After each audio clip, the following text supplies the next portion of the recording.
Hello, everyone. Welcome to another episode of the War Report. Welcome to any new viewers I might have from that video. I know this is probably a complete 180 in terms of content, but I hope you enjoy talking about Syria, talking about Iran, all this, highbrow stuff. You see, we're very intelligent people here at the War Report. Myself, Constantine Martelli, and my good host GSP, right here, certainly not on the payroll of the Russian government or Alexander Dugin, despite what our detractors may claim.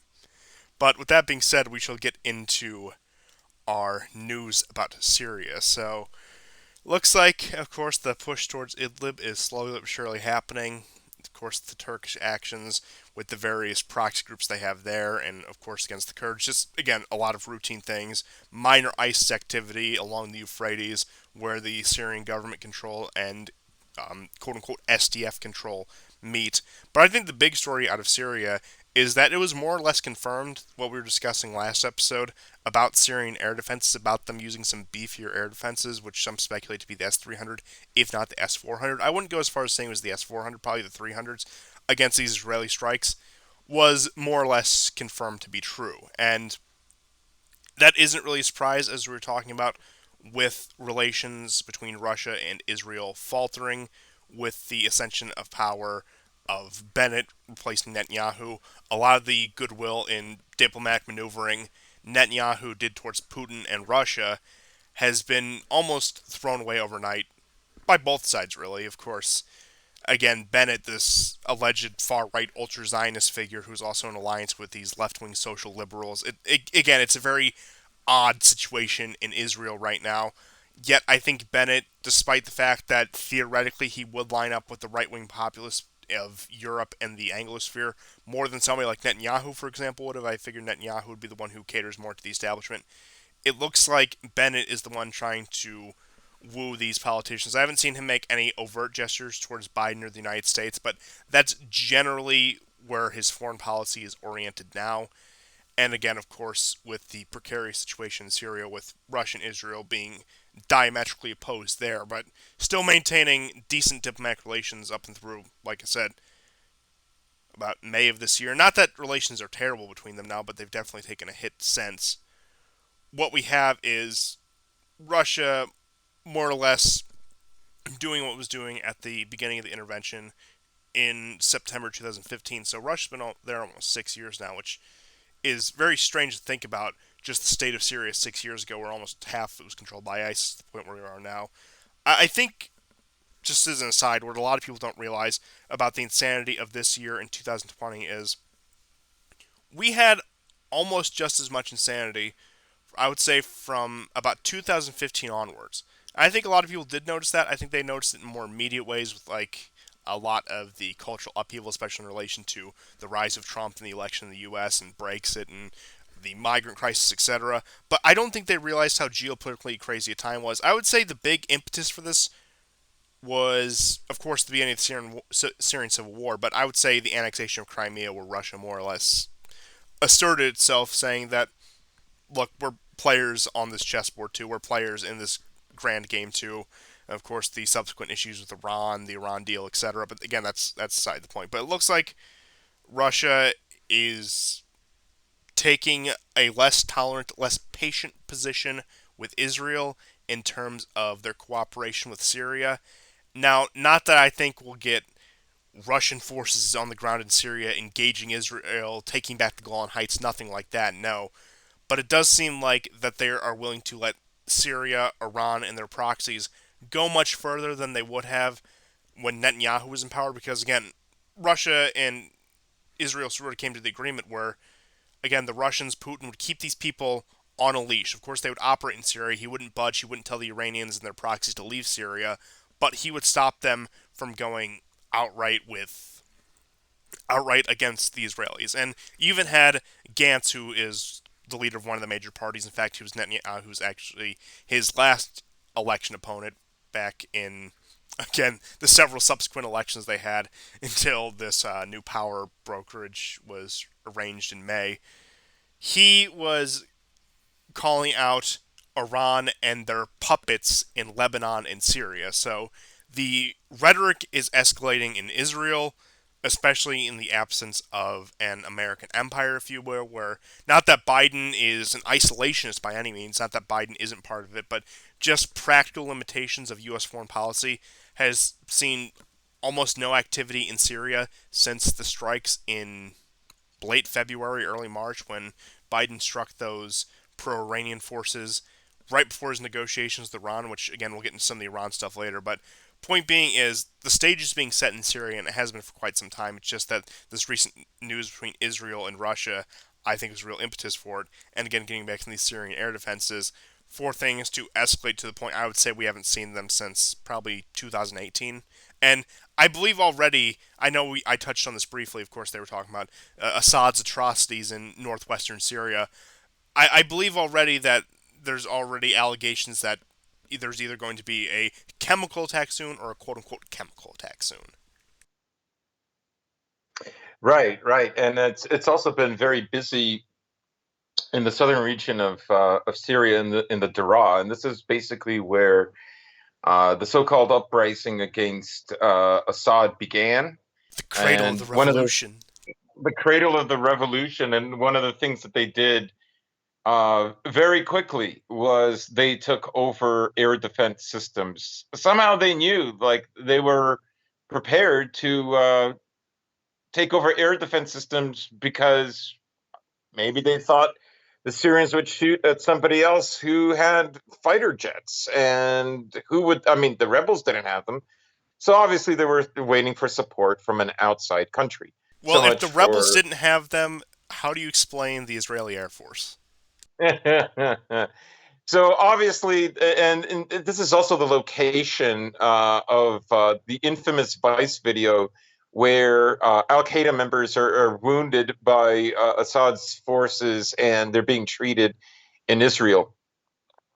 This is just before the or around the time of the Charlie Hebdo attacks in Paris, very early 2015, before Russia entered the war.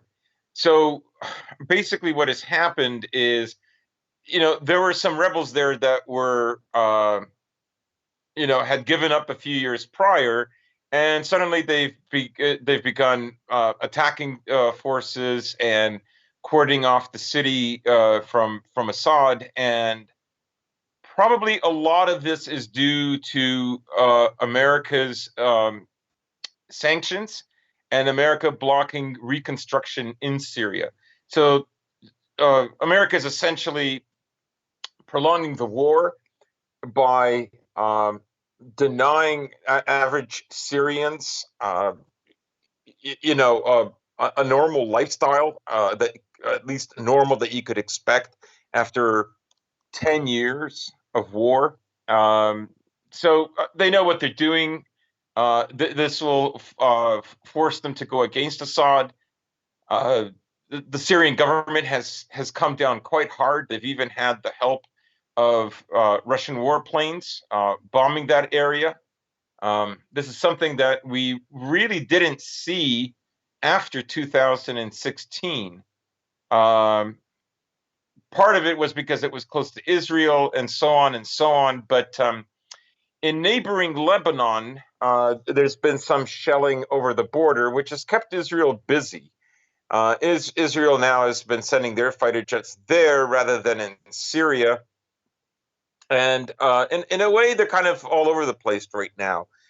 Um, Also, it's been a very interesting last few days because no less than 4 drones have been hit, including an American MQ-4C variant Triton. Over This Aleppo, was and only, that's where we get into the stuff about the air defenses with the beefed up air yeah, defenses. The fact that this is sort of unprecedented, and it's also to the point where I think the Syrians are more confident taking these pot shots with, again, a more limited U.S. And you'll recall that in 2019, it was, the Iranians allegedly shot down a U.S. drone flying over the Persian Gulf with their modified, souped up version of the S 300. And that is what almost prompted Trump to launch the strikes on Iran. I'm sure you'll recall the "we're locked and loaded. We're just waiting for the go-ahead from Saudi Arabia," giving away the game a little too Yeah. much there. And he eventually called it off because, well, I considered that the strike would be too costly for what it was, even though it is heavily speculated that Iran had a major retaliation plan if we continued forward with that strike. So both opted for the de-escalation in Yeah. that situation. But point being is, we had a drone shot down in Syria over almost similar circumstances, and not a peep about it. Right. They've been very quiet. It's an American made, and it's a long, a high altitude, long endurance surveillance drone. It's not like one of these small drones that look kind of like a model airplane that you put together and it flies. These are very large. Yeah, They're they're almost like not the Turkish one and done drones, as I like to call them. yeah. And surprisingly, it was actually shot down by a Buk M2E variant air defense system. So, um, I mean, that still goes to say that they're probably beefing up their air defense systems. And I still think that, word last week was that Syria's air defense system would be improved. And as you mentioned, this is probably because, well, for one, the initial reason is Putin's relationship with the new Israeli parliament is not nearly as favorable as it was with Netanyahu, and even that relationship was strained. You'll recall how many times that Netanyahu flew to Moscow. The other reason, I think, the long-term reason is it's not that Russia has an exit strategy out of Syria. I honestly don't know if Russia will ever leave Syria if it doesn't have to. Um, I mean, Nonetheless, it's their gateway into the Mediterranean. Unless barring a Soviet-style collapse of Russia, I don't see them leaving. I think it's like Afghanistan was to the United States in that sense, and the fact that we're actually getting out of Afghanistan is a cause of major concern in many areas. Again, not just to clarify, I'm for bailing in Afghanistan at this point, but the fact that they're willing to give up such a crucial imperial project shows that something worse is about to come. right, and it's also that Syria is less of an unknown for Russia than Afghanistan was. Russia's relationship with Syria goes way, way back, all the way back to Assad's father. They've always had a naval base there. But what I'm really getting at is a lot of the benefits and a lot of the achievements that the Russian did early on, and basically they ticked off some of the prerequisites that Primakov said would have to happen for Russia to return to the world stage again, where it could um, exert enough force in order to bargain at the table. And while we're at it, Uh, you just want to give the audience a little bit of background on Primakov. yeah, so Primakov is very interesting. Um, his father was gulagged by Stalin, but he remained very loyal to Russia.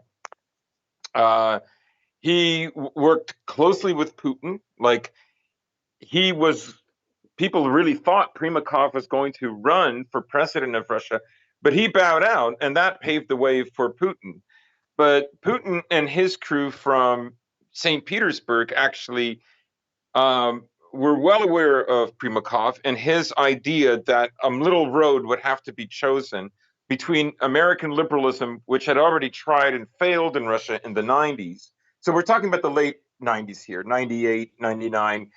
Um, Russia was, of course, in desperate economic straits.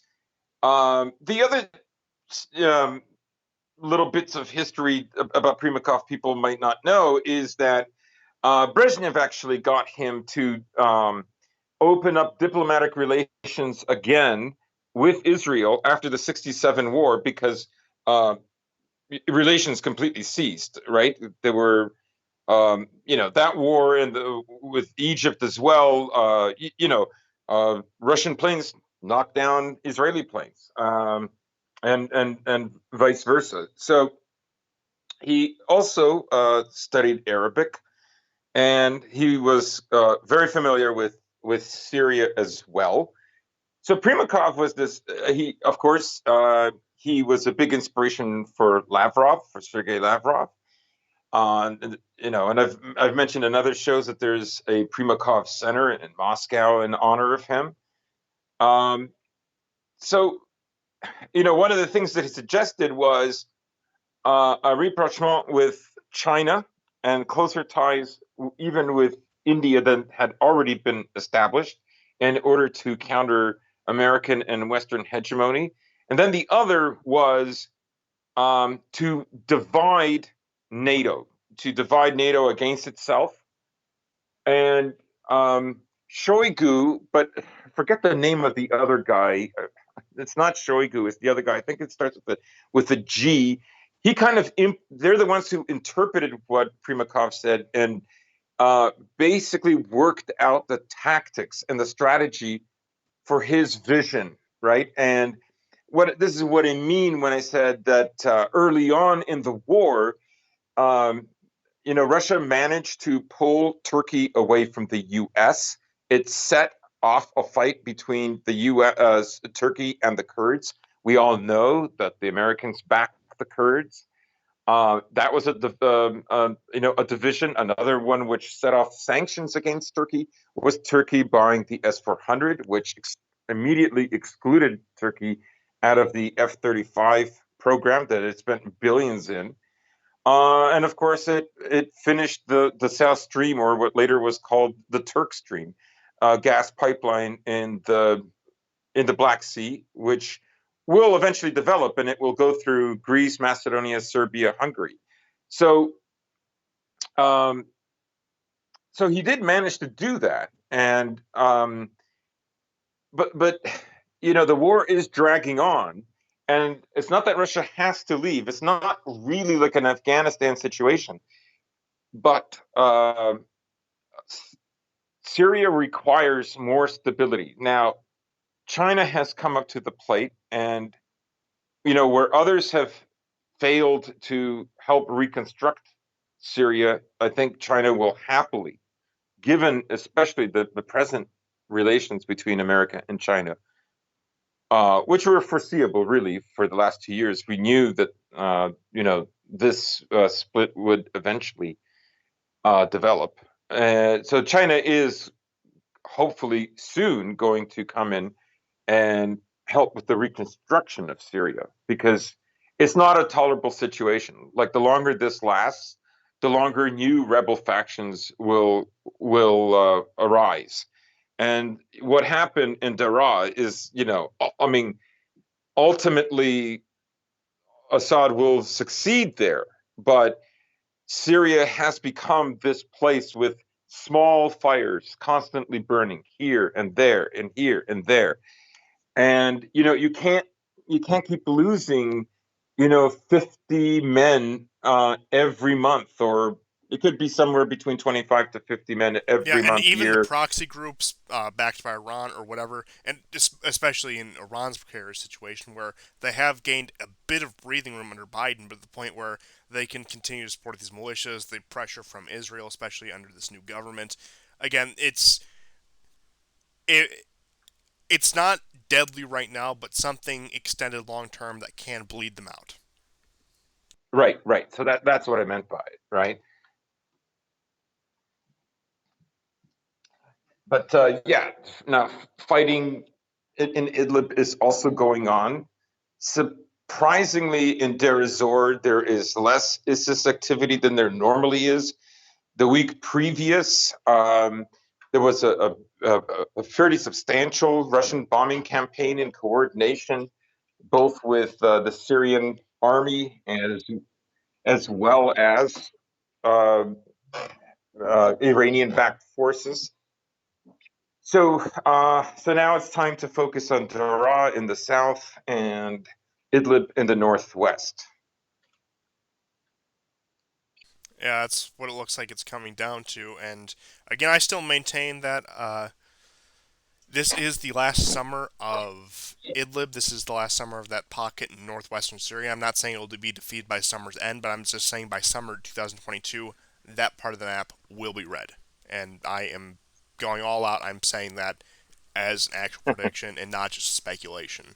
Now, moving on from that, we'll move into some Iranian news because we have mentioned them here and there.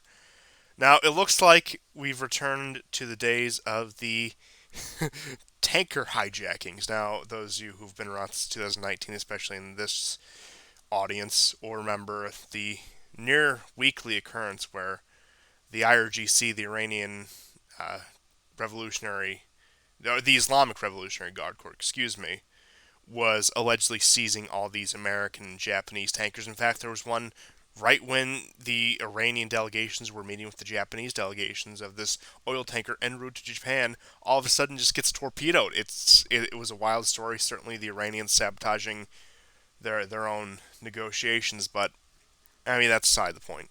It is Mhm. funny when you consider how much Iranian oil actually goes to East Asia in particular, China, Japan, big consumers of that. Even though, I mean, that's branched out to Saudi Arabia. You've seen some of China's moves there, but it's all the more ironic when you consider that a lot of this is protected by the U.S. Navy. And the idea that Trump said, well, maybe other countries should guard their own oil shipments, not that he was ever serious about that. And the amount of ire that drew was a very entertaining part of that saga right there. But that's aside the point. But point being is, off the coast of the UAE and Oman, it looks like another tanker has allegedly been seized by the Iranians. Now, of course, the Iranians deny this. There's no real proof linking them to it, not even in a proxy sort of sense, not even with the IRGC. And it looks like, and we'll get into the stuff when we get into a lot of the virus news. It looks like just a recycling of headlines over the past year and a half, 2 years at this point, when it comes to pretty much everything. A lot of the stuff out of the Middle East, a lot of the stuff out of Asia. It feels like we're back in 2019. 2020, it was that hiccup. It was the strange year. But as we get into the second half, last I don't know quarter, last third, last quarter of 2021, it feels like we're right back in 2019. Yeah, and apparently, I mean, I just saw a headline the other day. I think it was yesterday. That now, I mean, it's it's off the radar now. But the the alleged hijacking incident is now resolved. Like um, an incident where Iranian-backed forces allegedly seized control of a tanker in the Gulf off the coast of United Arab Emirates has ended safely. The UK Maritime Trade Operations announced. Um, I mean, the vessel is safe and secure. The UK MTO added on in a So what exactly happened there? I'm not certain. I'm not certain what would be Iran's motive to do this. I mean, it's. I'm not questioning Iran has motives against Israel. I'm saying what would be their motive to go after this tanker that would be basically so blatant and with like no support vessel. Okay, so they've hijacked it. Well, I mean, what comes next? It's not like they have a navy that can rescue the hijackers. So what really happened there? Yeah, it does. It does make you wonder that why, like, what's the aim of this so-called hijacking if it did happen? Because if it was sabotage, if it was to destroy the vessel, you figured they would have some sort of escape plan or would have done it Yeah, as a mission, taking themselves down from the mission. If it was to actually seize this vessel and bring it back to Iranian shores, again, there would have been some sort of escort craft. It just, again, it looks like just a sloppy job to say, well, the Iranians they're just at it again. It's aggression that we need to address. Why isn't the Biden administration addressing this Iranian aggression? Blah blah blah blah blah blah. It seems like something that the Likud party would have pulled when they were in power. Now, yeah. I don't put it past Gantz to do something like this, but I mean, who knows? And again, it just feels like a recycling of headlines trying to bring back that fear and hysteria that existed in summer 2019 that stretched from about May to September of 2019 about the Yeah. oil tankers being hijacked, about Iranian influence, what was it, malign influence from the Iranian regime, or whatever line they constantly trot out along that sort of thing. But again, it just seems like one of those things like, okay, and who really cares? But moving on to that, we will move on to Afghanistan. Yeah, I So, should just add that the U.S. State Department has said that it's too early to judge, even though headlines almost contradicted that statement just days prior. And of course, the Iranian government has denied any kind of involvement, even with their openly supporting various militias around the world. So yeah, and I mean, like always, when these things just disappear, you kind of have to think twice. What really happened yes, and again, it goes back into that. And I think Pompeo was bloviating about this on Twitter the other day, like, "Oh, well, under my State Department, this would have never happened." But there? Oh yeah, God. just to remind you that Pompeo still exists and that he can still. And Pompeo gets to stay on Twitter, but Trump got banned. We live in truly an unjust world, in my opinion. But that's aside the point. The echoes of Trump are still in all of our hearts. Yeah, he's still out there somewhere in some plane shitposting away. We miss him. We don't like him, but we miss him. Okay, Yeah, for but the lol. what you're looking at here is Afghanistan, and of course, our key on the map. The blue are the Afghan government and pro-Afghan government sources such as NATO troops, U.S. troops, etc. Green is the Taliban. You'll see they have been yet again just sweeping across the country in skirmishes with all these different groups. Again, pretty much winning over the countryside. The map has just been increasingly greener and greener every day to the point where it's been about a month and a half since we've gotten to the point where the Taliban now controls more territory than they did pre-U.S. invasion. And again, it's gotten to the point where I think the entire world, even Russia, you had, of course, the instance with the Russian border guards in Tajikistan, who were there for whatever reason, officially claiming not to be guarding the border for Tajikistan, but again, believe what you will. It just looks like the entire world, understandably, has abandoned Afghanistan to the Taliban. I mean, I don't imagine the Afghan government lasting as long as the Soviet-backed government did once the Soviet Union withdrew. Because again, put in that time frame, Soviet Union left in orderly fashion in 1989. The communist government was collapsed by 92.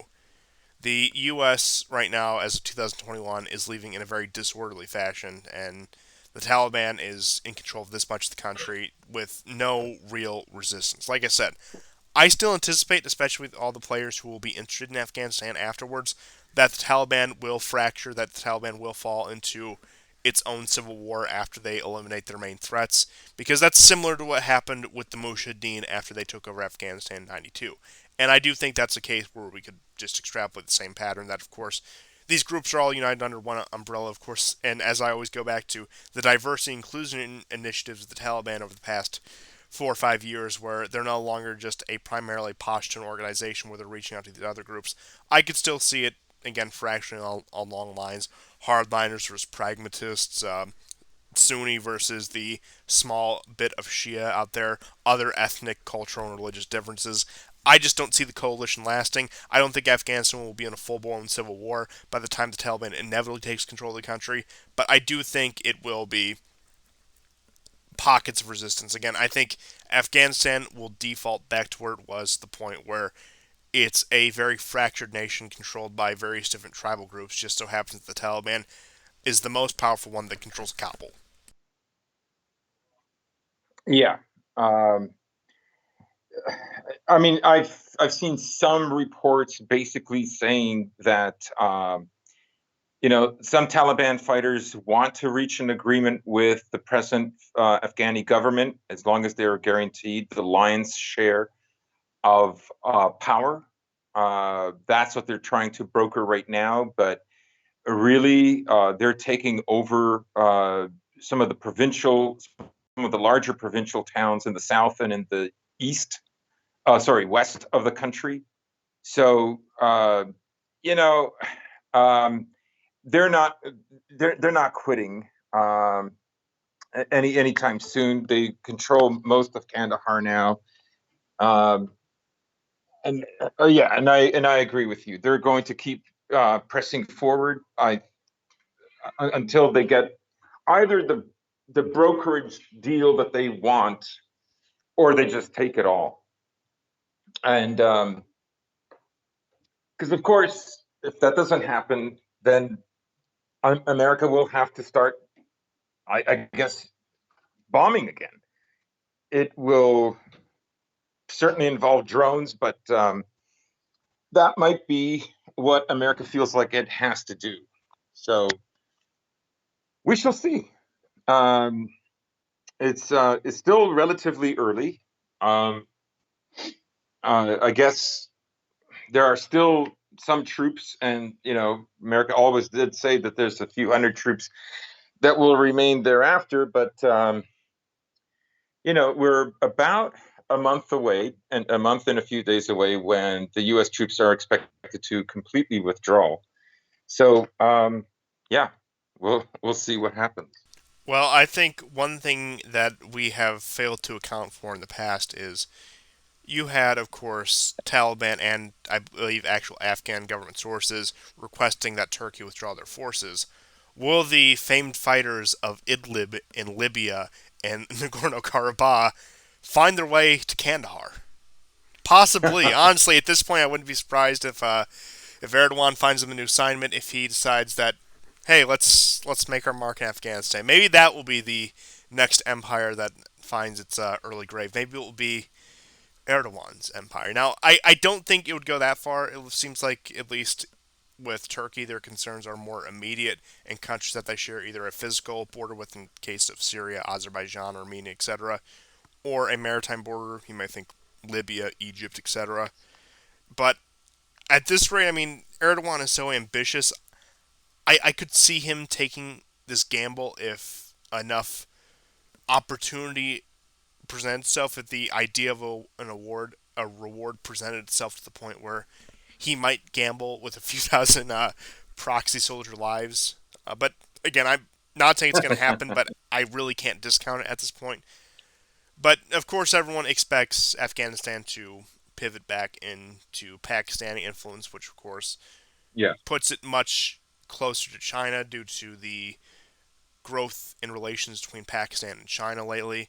Some people speculate that Iran, with the IRGC and their operations, will do what they did in the 90s and support the Hazaras and support the various Shia groups in the country, which, again, Iran and China also have very good relations. So, but then you get conversely where Iran and Pakistan, especially in Afghanistan, their interests are at odds with each other. Now, granted, a major power with fair relations between both can smooth those things over. We've seen the U.S. do this several times before. You may think Turkey and Greece, I mean, not so much recently, Egypt and Israel, etc. Japan and Korea, or any East Asian countries that are forced to cooperate by the presence of American hegemony. Point being is, powerful countries can force this sort of uneasy cooperation, if you will. And really, again, the future of Afghanistan, the only thing you can really say in the immediate is that the Taliban is poised to take over the country in the near future. How long they can hold on their grasp of power, what they will do with their grasp of power, I doubt it'll be like the 90s. Of course, it still will be a conservative Muslim regime. That is a given. Afghanistan has been that even under our freedom and democracy program. The people we put in power were more or less ideologically in line with these people, just more willing to play ball with us. So, not much is really going to change internally in Afghanistan, but where they fall diplomatically, who they choose to align themselves with, I think will be the big question, and perhaps they will be yet again another battlefield for various regional powers or even great powers. And again, I expect the three big players going Yeah, and forward, I would say, are like we Pakistan, Iran, mentioned and China. a show or two ago, if Pakistan starts to feel left out um, by China, they can make life for China in Afghanistan very difficult. And America, of course, can sweeten that too, right? Wait, when would There's a Pakistan ever lot of do such a parties. thing? What's that? When would Pakistan ever do such a thing? When would they ever jeopardize relations with a major power using Afghanistan? Yeah, yeah, yeah. I mean, I'm sure that I'm sure that uh, you know China is very well aware of this, right? It's not like they're naive to it in any way. So, my guess is they're prepared to a great degree, and uh, we're going to see a lot of things playing out because, like I say, if Pakistan feels that it's getting ignored, because remember, I mean, Russia's playing this game where they try to have really good relations with everybody. That includes India, and this is problematic for Pakistan, for instance. So if Pakistan begins to feel that it's being ignored, um, they can make things very difficult. I'm just repeating myself now, but I'm trying to give it a broader context. Of course, and I mean, with all that being said, Hello? it's likely that the Afghans will become again yet another proxy battleground in terms of what we've witnessed thus far. Again, not much is likely to change in Afghanistan. But with all that being said, I say we move on to the business with a very interesting incident at the Pentagon, as you were telling me about earlier this week. Apparently, there was an active shooter on Pentagon grounds, and it's the strangest story. So, one of the other things that has kind of gone off the radar recently is a shooting that happened at the Pentagon. What was it now? A day ago. Um, Somebody had emerged out of the subway system and uh, apparently had hurt an individual. I don't know if they were a passerby or not. A cop intervened, and this person took the attacker took the gun away from the policeman, killed the policeman, and then killed himself. So you would think it's like this is a pretty big story. Like, how could it just go away like that? I mean, I'll read to you what the FBI has said. At approximately 10:40 a.m. on Tuesday, August the 3rd, an individual exited a bus at the Pentagon Transit Center in Arlington, Virginia, and immediately, without provocation, attacked an official, Officer George Gonzalez, with a knife, severely wounding him. A struggle ensued in which the subject mortally wounded Officer Gonzalez and then shot him himself with the officer's service weapon. Other PFPA officers engaged the subject, who ultimately died at the scene. A civilian bystander who was also injured during the incident was transported to hospital with non-life-threatening injuries and later released. The FBI Washington field office responded to the incident along with the PFPA, Metro Transit PD, and the Arlington VAPD. The deceased subject has been identified as Austin William Lance, 27, most recently of Ackworth, Georgia. The FBI continues to investigate the incident. So it's very weird. It's a This would otherwise be a pretty big deal. And at the beginning of the year, we had that guy who, with a car, rammed and killed one of two police officers. So it's very, very odd. Why are they not? I mean, there's no photos that are being released. We have literally nothing. So it's very weird to me. Something is obviously, you know. Yeah, and I assumed Yeah. when this first came out that they would run with some sort of narrative, that they would go with this was a QAnon extremist or somebody who was Right. Right. a COVID skeptic or white nationalist. I figured they Yes. would have done any of these things, but it seems like what they opted to do instead was, what are you talking about? This never happened. Well, I mean, they're not outright denying it, but point being is, there's like, we're not going to talk about that. That's irrelevant. And again, I really expect them to run with this and talk about the dangers of far extremism, especially in wake of the whole January 6th debacle, as they go on and on and on about. Which, again, there's been some conspicuous things happening with that, which I won't get into today. We'll probably wait until next week when the details become more clear on those strange deaths of about four of those officers now, very conspicuous right as things tend to ramp up. But Mhm. it just looks like I don't know. Like, I figured this would have been bigger news. I wouldn't be surprised if most people listening to this now, this is the first time they're hearing about that, because again, I only heard about that because you sent it to me, and you only saw that because you Yeah. were on Telegram, and pretty much Right. outside of that, you're not gonna see that kind of stuff. And with all of that being said, of course, moving on to what I thought they were going to take the narrative, it seems like when it comes to the virus situation, the virus craze, it looks like, again, we're in yet another panic. Of course, the Delta variant. I Yeah. believe they're coming out with the, what is it, the Lambda variant now. Just of course assigning a Greek letter to it. It's a new variant, and all these things are allegedly so much worse than the first one, which of course, as we all know, was horrible. It was like the second Spanish flu, of course, and this is all in the wake, of course, of the certain uh, medical treatment that may involve Mhm. injections that I don't really want to say by name on this. I think you all know what I'm getting at. The axe, as we'll call it. So yeah, a lot of people not getting the axe. The pressure increasing, of course, with certain benefits, if you will, like them enrolling you in lottery programs if you do it, or the point where New York State is going to try to enforce some sort of system to mandate it in order to get in certain public places.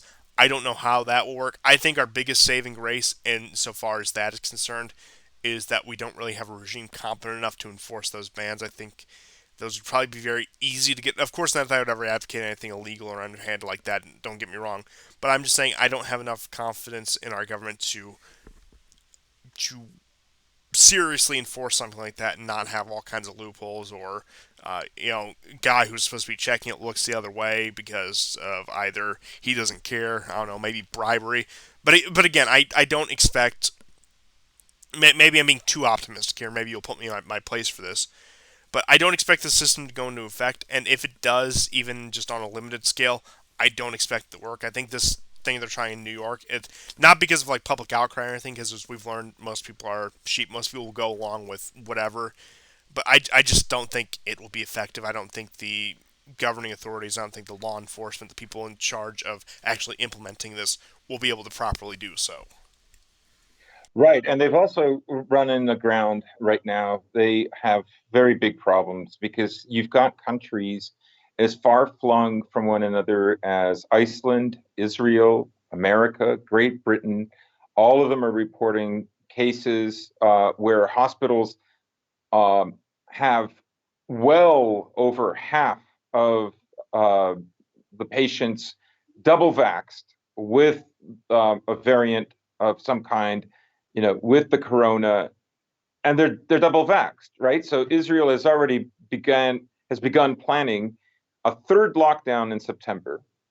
So we're less than a month away from that. And they've also announced that Pfizer is going to be giving them the third booster shot.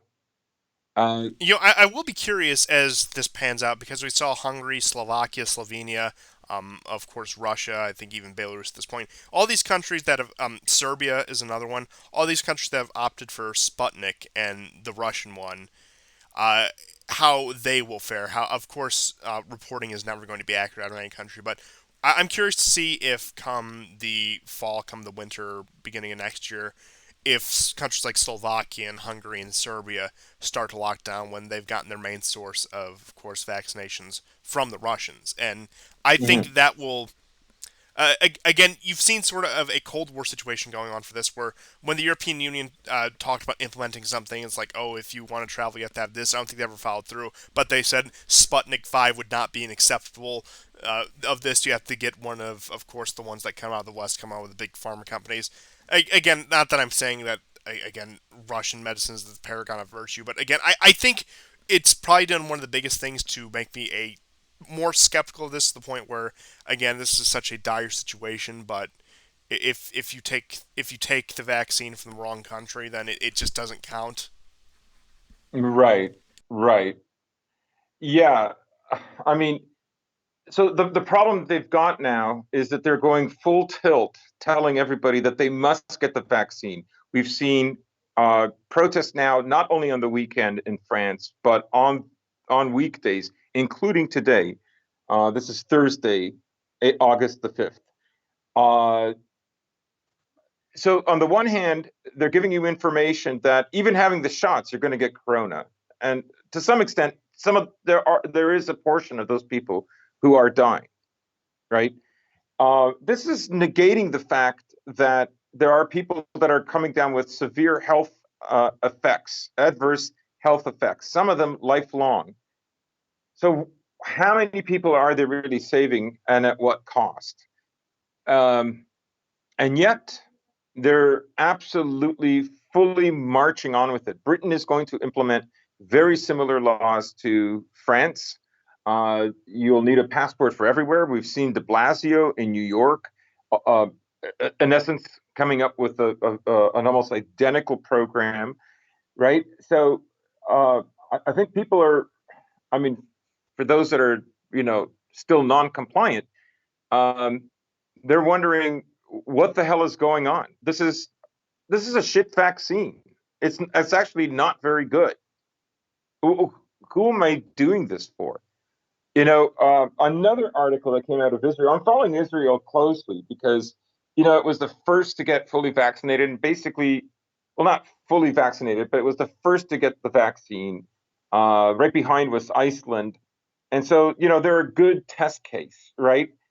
And, they're saying now efficacy is less than 60%, right? These are huge numbers. And what are people like? What is the point of the vaccine? Because it really is beginning to sound like it's a loyalty vaccine, right? This is a vaccine that, whose fallout will be about compliance and obedience to the state. That's essentially that's what it is. I don't want to sound like some libertarian here, but that is what it is. Well, I think it's And also, they're so hard to push on this because it is, and I've discussed this since February 2020. We were a bit early on the train talking about this. We were talking about this back in January, when, of course, most mainstream media outlets didn't even acknowledge existence, or said, "Oh, it's just flu." Of course, with the just like all the oscillations, the media positions, and people doing 180s all over the place, including us. Uh, I I said early on when this happened that this would be a striking blow to liberalism. And in some ways it has been. But unfortunately, in other ways, it has been a reshoring of Mhm. them. It has been a chance for them to fortify themselves and dig in and really entrench themselves. And I think this is the most recent push that, like, oh, there's this crisis and only our regime has the solution for it, which isn't much of a solution at all, which is why you need to take it. And honestly, I think that's where the big push is coming from. I think it's one of these last ditch efforts at trying to maintain their legitimacy. Yeah, yeah. You cannot help but think this is really in preparation for something else. That it's not and cannot be about the primary concern of COVID. You can't. So this is what has people on edge. Most people are not very confident about the future. Uh, just about any liberal democracy in the West is not confident about where things are going.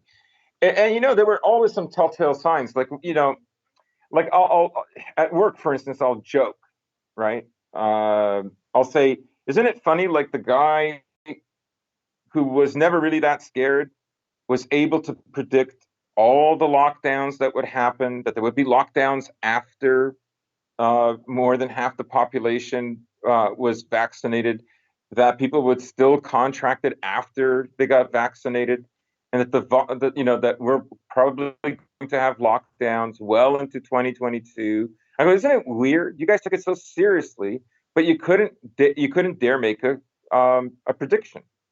And me and some other people, of course, out there have. And of course, Just these because countries that got hit part of it early is pattern on, like recognition. China, like Iran, they've returned to business as usual. Right, except now they're planning a lockdown on Wuhan all over again. Um, Oh boy, I suppose yes, I yes. suppose history I really only is saw that cyclical. yesterday. Right. So the other is the way people, I mean, you know the argument, why aren't you getting vaccinated? You could kill somebody. You're killing somebody. Well, I mean, obviously I can't kill people who have the vaccine, you know. More than half the population is vaccinated against it. So what happens now? Well, I mean, knowing Um, you, I was expecting you to follow up that with hopefully. yeah, based. But I guess what I'm saying is like they never approach you and say, "I'm really scared for your health. I'm really worried about you. I love and care about you. You should get the." It's never this. It's never this approach. What you're beginning to see is a kind of buyer's remorse, right? I took it, you have to take it too. It doesn't matter that you were always skeptical and you didn't want to do it. You have to take it too, right? Even with plain evidence that even if everybody did, another variant will show up and we'll still have to do lockdowns. Even though that's the case, obviously, um, it, they still will hit. So, in other words, what I'm saying is, did they ever really believe it was as dangerous or deadly as they purported? Because they're not they're not approaching people who haven't taken the vaccine in a very generous way. Well, why don't we all just go to Chinatown and enjoy ourselves and enjoy the Chinese New That's Year? what I'm doing. Oh boy, like I said, it feels like we haven't moved an inch since 2019, early 2020. It feels like we're right back to where we Yeah, started with all of that. And I do think another angle of this to look at is, especially in America, maybe not so much in Canada or the other countries, but I'm not saying, of course, they have like these ideal healthcare systems, but I think they're also coming part of the scenes. I think just the entire establishment institution of the Western world is coming part of the seams. But I do think it's yeah, also to cover up for just the absolute system failure all around, but particularly in our healthcare system. You look at America, of course, the issues with obesity, all the other health crises that are, again, mainly related to that. You may think diabetes, heart disease, etc., but not necessarily. Again, there's cases where people who aren't obese have those things, or just have these health problems in general, just because of just. I mean, like I said, the quality of American food, and I imagine it's probably also this way in many other Western countries at this point as well. It practically has just enough nutritional value to keep you functional at your desk jockey job or whatever wage slaving you're doing.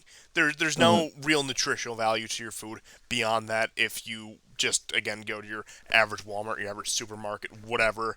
And again, I think it's to cover up the fact that they've fundamentally poisoned us for so many years and have overplayed their hand and has ran so many things in the ground that this is their last stitch effort. They think if we can solve this one crisis, we might have some legitimacy again.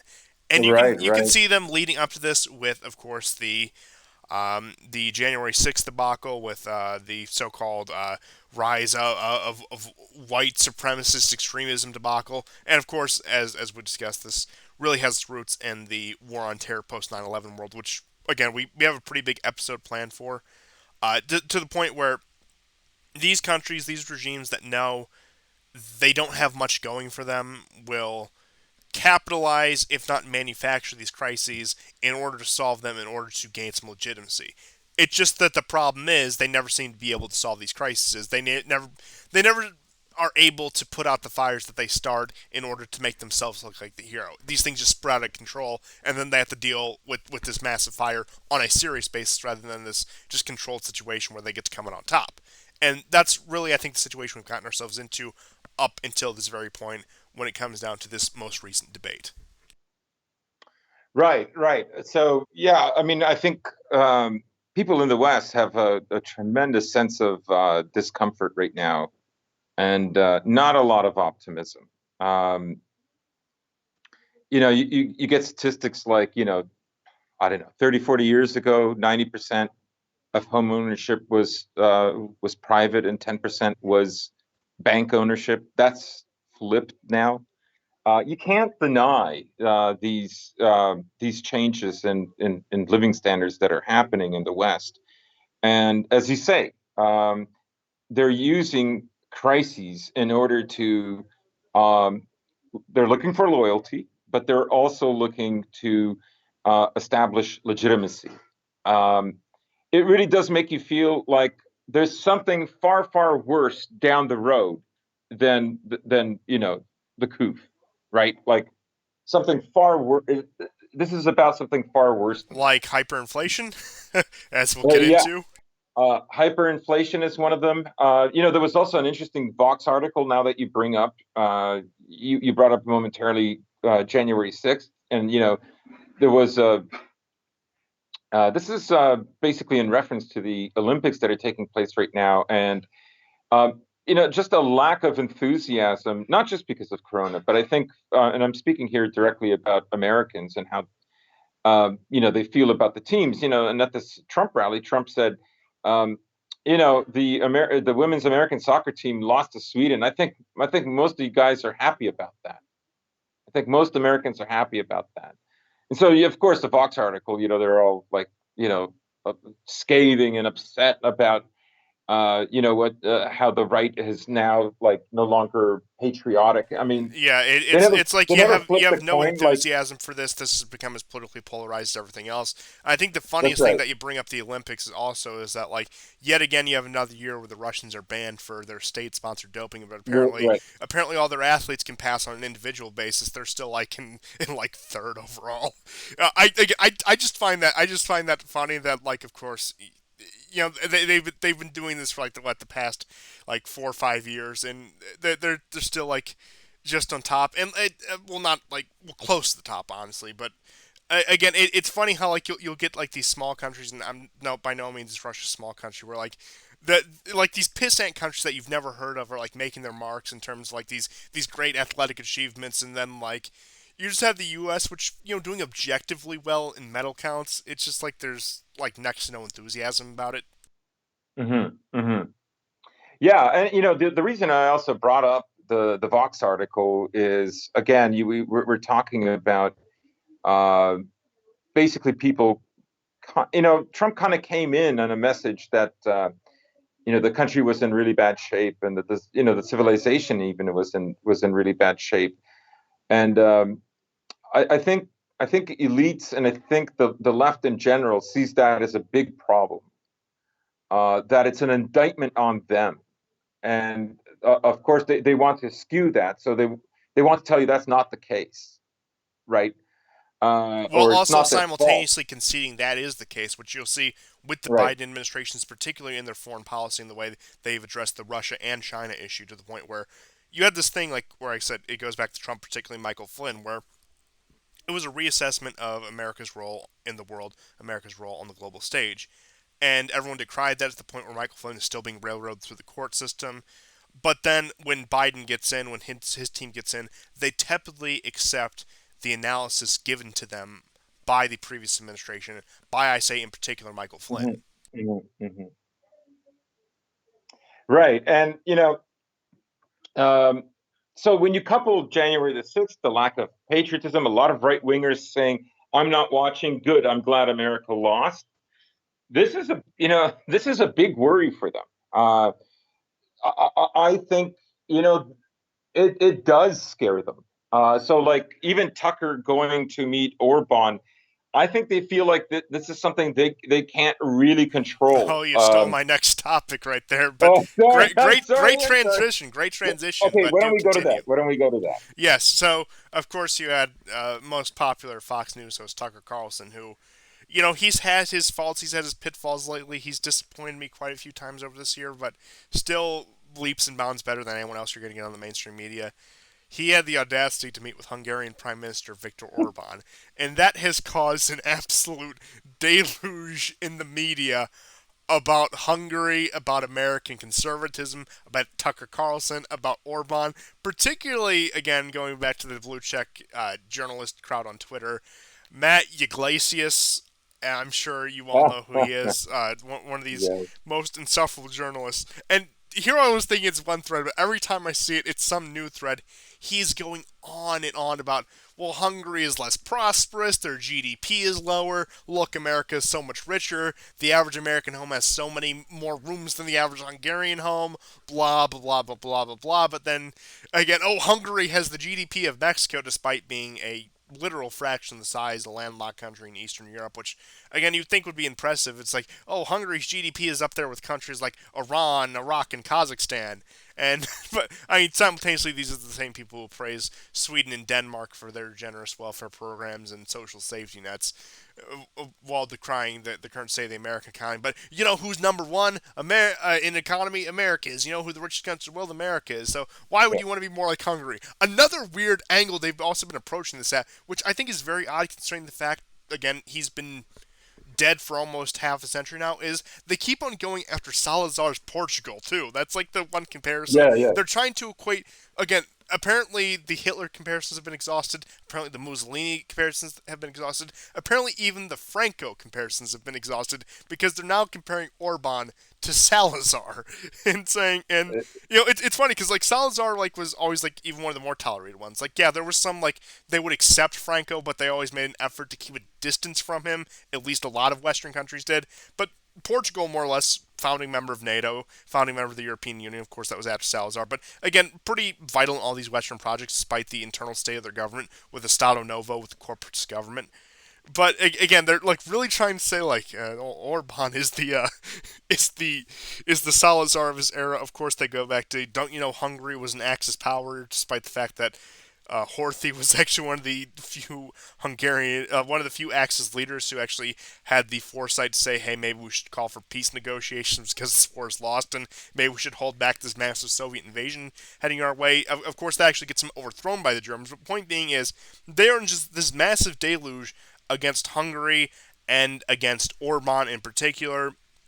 And of course, this spills over. They'll mention Poland. They'll mention right-wing populism in general, and they'll say, "Well, these are what these people want to do to America." And going back in the same vein, going back to the Salazar thing, I saw David Frum, probably one of the number one cheerleaders of the Iraq War, saying, Yeah. well, Portugal shouldn't have participated in those fruitless wars to maintain their colonies in Africa. They shouldn't have wasted the lives, resources, and manpower to intervene in these countries that couldn't have been fixed. They shouldn't have been fighting nation-building wars.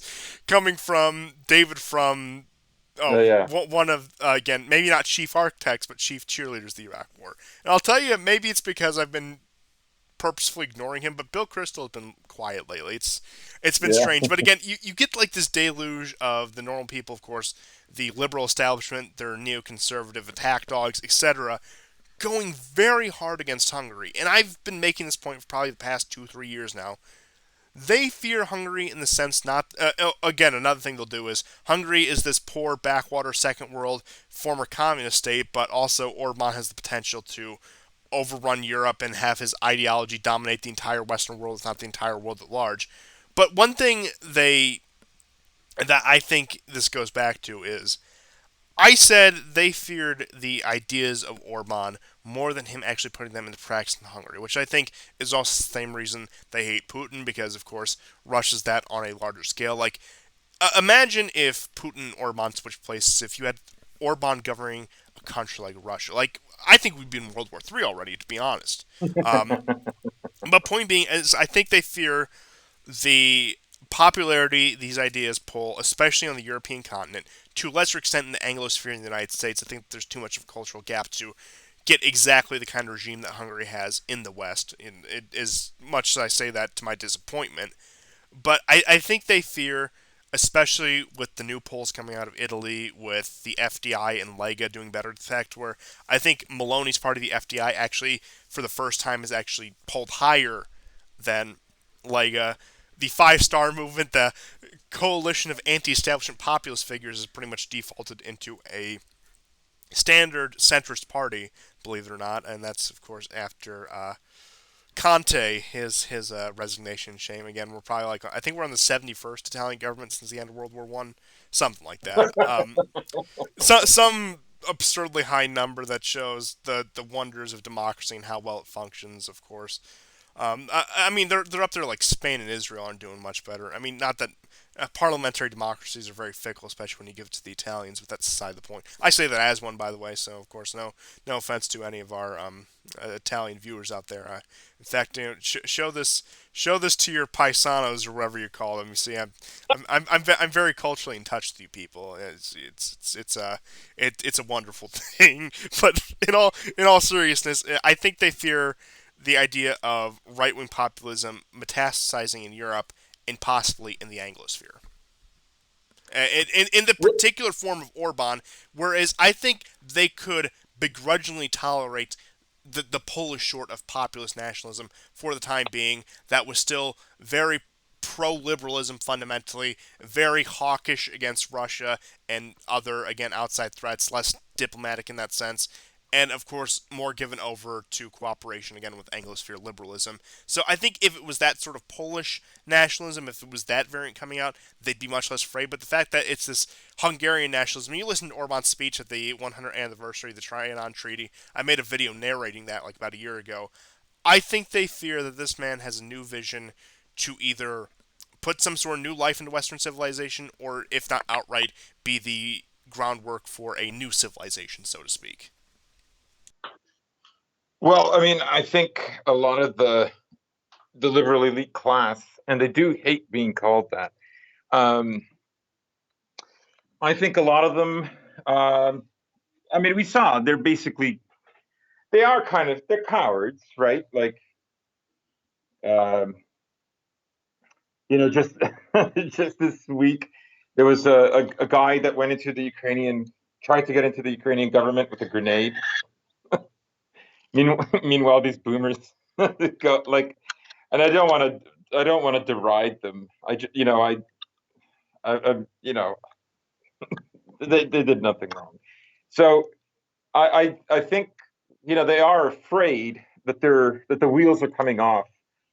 And again, I do think the reason they're like, I guess you could look at it in one way and say, why are they so afraid? These people aren't, they're not a threat. They have no institutional power.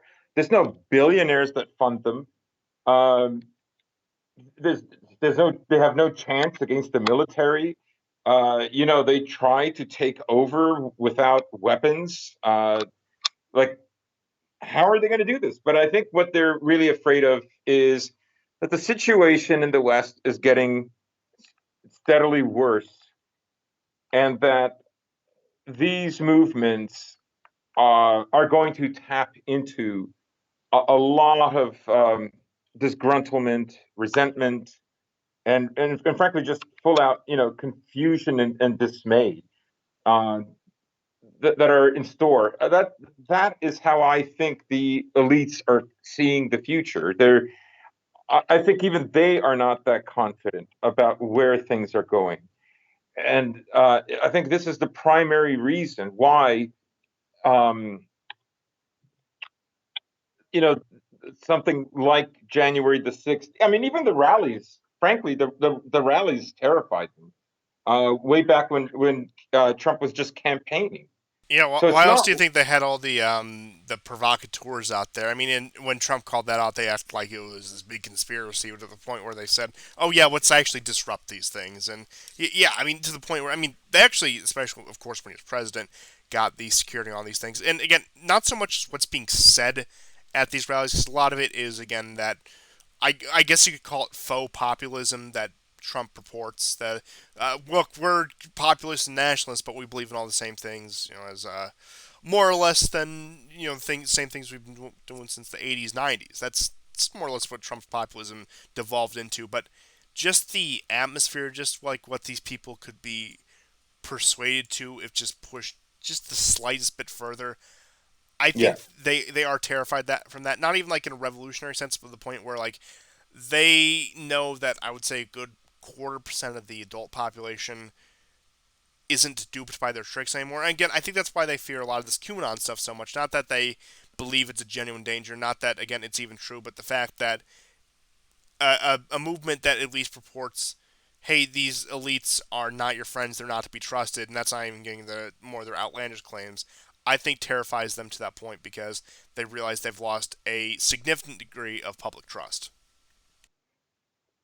Right. Yes. And when you honestly, when you couple that with the response to COVID, right? Like, um, you I honestly, again, I hate to keep repeating myself, but you do get the sense that if they're not being just straight out extremely cowardly, and that's possible, and that's part of the equation, anyways, then it must be that that they see some, that what is happening coupled with what might be happening in the near future um, could really set things off. I think they are afraid of a moment where there is going to be like a very big political crisis in the West.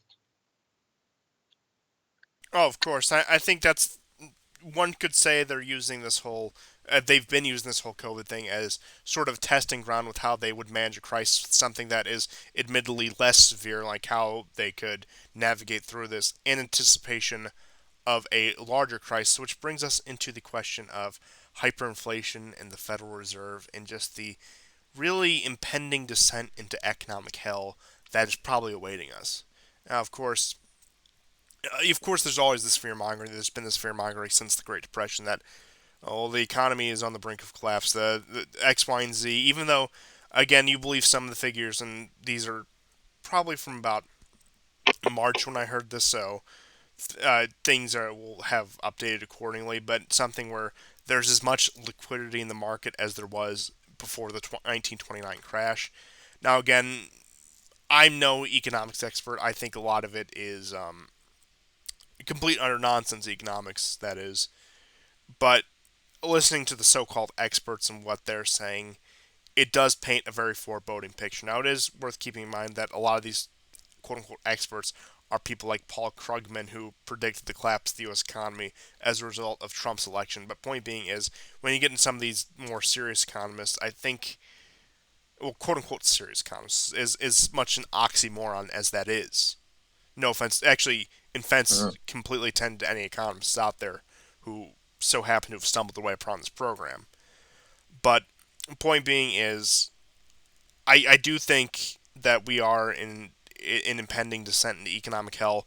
What is it? The Federal Reserve just pumped. I know it's a drop in the bucket compared to how big the U.S. economy is, but what was it, another 5 billion in the U.S. economy, and we printed some however many disgusting amount of trillions last year. Of course, at the beginning of it, the whole money printer meme, as I'm sure you all remember. And point being is, I mean, you can get away with that when your currency is backed by the nuke, backed by the aircraft carrier, backed by the maybe not so much the F-35, but point being is when your currency is backed by the world's largest and most powerful empire, you can get away with printing that obscene amount of money. But the question is, when that starts to falter, when we inevitably stumble ourselves into a crisis where we can't actually show that imperial might, what happens to this precarious economic situation we created? Are people going to start Yeah. calling our bluff? People have speculated that for years. Oh, China's going to call in the debt. Now, I'm not sure how exactly that worked, but point being is it going to get to a point where one of these major or even regional powers, or even from an economic sense, calls our bluff, and again, it comes down like a house of cards. Because, and again, we'll get into this in our 9/11 episode, which I keep teasing a lot. I think that's what the 9/11 attacks were. Somebody called our bluffs, and pardon the macabre expression in regard to that. It came down like a house of cards. It showed that yeah, this strong and powerful system actually it just took hitting a few weak points to really send in the chaos. Now, of course, we technically recovered from that. I say we still haven't fully recovered from that, and I don't think we ever will at this rate. But again, at least, especially in the economic sense, I think it just takes one or two of those sort of major instances to show that it's all a ruse, that's all a facade, that this cannot hold up any under any real scrutiny. Right, and I think there's for me there's two takeaways from this, and one is that it will probably be China. I think it will be China that is going to be instrumental in America not going into a kind of financial collapse. And I think the Americans know that. But the bottom line, the absolute bottom line, even beneath what I just said, is when you print the last trillion that cannot improve people's lives, that's it. It's over by then because and it's even more abundantly It's clear than Jover. let's say 2019 that it's the money that's keeping people together, right? Um, the land of promise has made a lot of promises, and there's a lot of feigned integration that isn't there. Hello? Writing quite literally a lot of checks we cannot cash. And I think that will be Right. the tipping point when, again, people go to cash these both figurative and literal checks and come out with nothing. Right. Right. And again, I really, and we were talking about, of course, the polls on people's thoughts on secession or forming separate unions within the United States or just a decentralization of the federal government. And then you have a poll coming from the Hill, take that for what you will, where 45% of Republicans said sometimes justified to take law and order into your own hands, of course, especially in the wake of the riots of 2020 and Yeah. the very fun summer of 2020.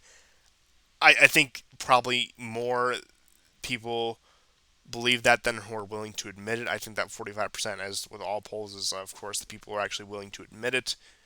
And again, I don't know the exact sampling size on that, but point being is combined with the lack of trust, the complete loss of faith in the regime, combined with, of course, this economic issue, I think we are on course for some sort of major system failure within the next few years. Now, how severe will that be? Will that be like a collapse of the Soviet Union style situation? I don't know. Will it be another 1929? I don't know. Maybe it will be another 2008. But point being is, there's going to be a major blow soon. How severe that blow will be, I don't even know where to begin to speculate. But I think it's safe to say to the point where even people who aren't that politically driven, who don't pay attention, can also just feel that that crisis is coming.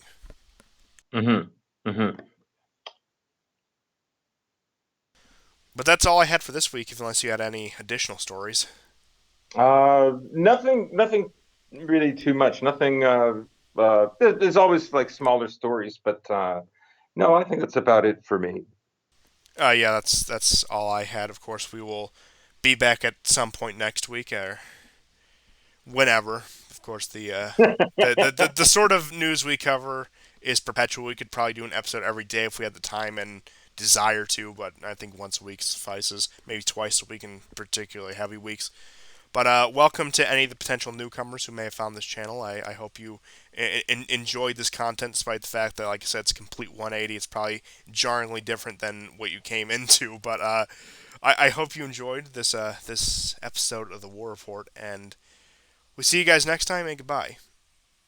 Goodbye and take care.